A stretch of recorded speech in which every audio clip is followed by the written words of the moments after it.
We're going to cross now to London. Gilbert Achcar is a professor at the SOAS University. Thank you for being with us here on France 24. Good evening. You heard our correspondent in Jerusalem, Iris Makler, saying that if the Israeli Prime Minister wanted an off-ramp to winding down the war in Gaza, this could definitely be it, say a lot of observers. Your thoughts?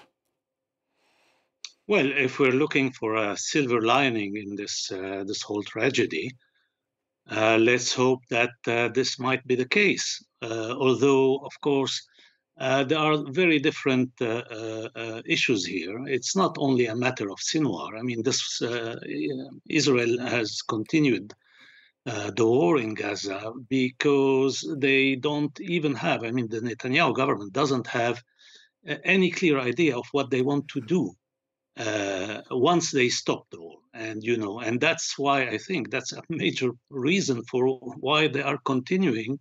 As you are seeing, they are moving the people from one part of the strip to another. They are subjecting them to hunger on top of everything that happened until now, and without any clear aim. And I don't believe that was just the issue of Sinwar. Of course, you have the issue of the captives or the hostages. That is also a major consideration. Yeah, the hostages' families who have put out a statement even before it's been confirmed that Yahya Sinwar is indeed dead. Will that pressure come to bear? Well, we don't know. We don't know who is going to be able to take a decision now about the fate of these people in Gaza. Whether they are in some tunnel or anywhere else. Sinwar was definitely the person in charge. If he has been killed, as has been announced, then who's going to take any decision in his place? This is absolutely unclear, and this might actually complicate the matter more than anything else. Actually, this might make the fate of the hostages more endangered now than at any point before. Sources close to those negotiations, which have gone nowhere since the month of November of last year, say that it was very difficult because he was very cautious, Yahya Sinwar, getting messages in, getting them back out again. At this point in time, the Egyptian, the Qatari mediators, what can they do, and what is their role? No, I mean, it's not a matter of mediators. You've had months of mediation involving the United States, Qatar, Egypt. We know all that.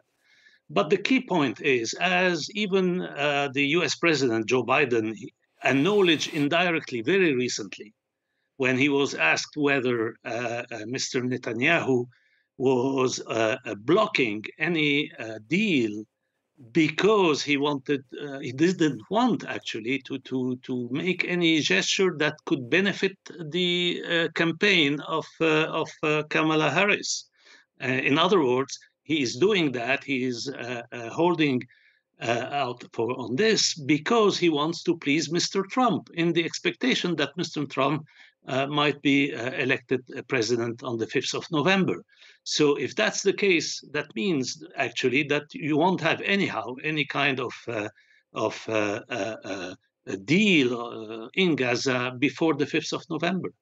And what about more broadly? There's been an escalation upon escalation. We're waiting for the Israeli response to missile strikes. There's now war in your native Lebanon. Could this be a turning point? Well, I mean, now we are facing one turning point after the other. I mean, Gaza has been reoccupied, destroyed, and with a massacre of genocidal proportions, absolutely. And this is not finished. We know what is happening even in terms of hunger imposed on the people. Lebanon is being attacked with very, very fierce violence. Hezbollah has been decapitated, basically, and the balance of forces has shifted tremendously there. The key point now is Iran. What is Mr. Netanyahu going to do about Iran? How will he retaliate to the second attack by Iran that happened on the 1st of October? And here is the big question.